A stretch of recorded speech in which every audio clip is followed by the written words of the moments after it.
Кочетавская область, Зелендинский районе, да бехка бехарыш. А борди даела мостиги, да бехка мостиги ханзер.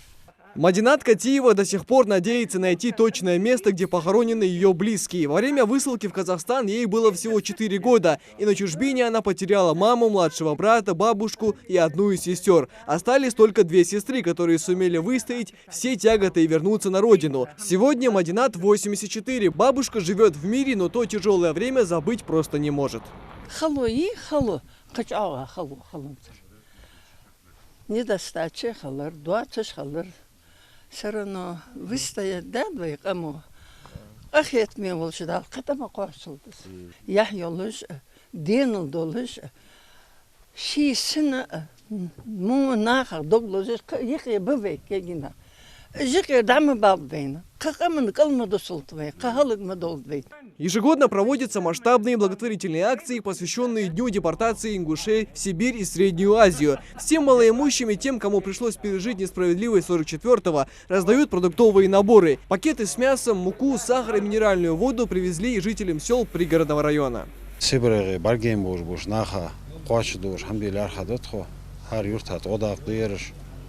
Яндгон герте, гады бошгон герте, онгуште, что онгуштер кегнах басада да хабяха, что ерханс ценаха да ходишь дали цайк баркл ал сахалт ал уздак малля сашын дал малях долт ербай мягка аждады так бақышнаха еде хатқай бохым болды что местик мир кезгеш хас хожды қойр бахну.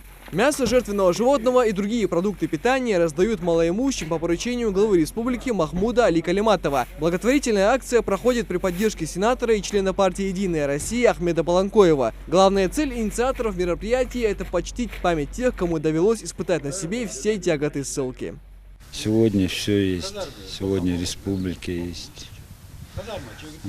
Учебное заведение есть. Есть место, где работать. Республика возрождается день за днем.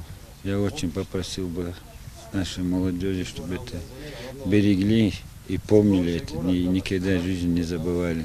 Акция по раздаче помощи всем нуждающимся стартовала накануне и продолжится до завтрашнего дня. За это время планируется охватить все малоимущие семьи региона. Михаил Тангиев, Акрамат Дасхоев, Новости 24.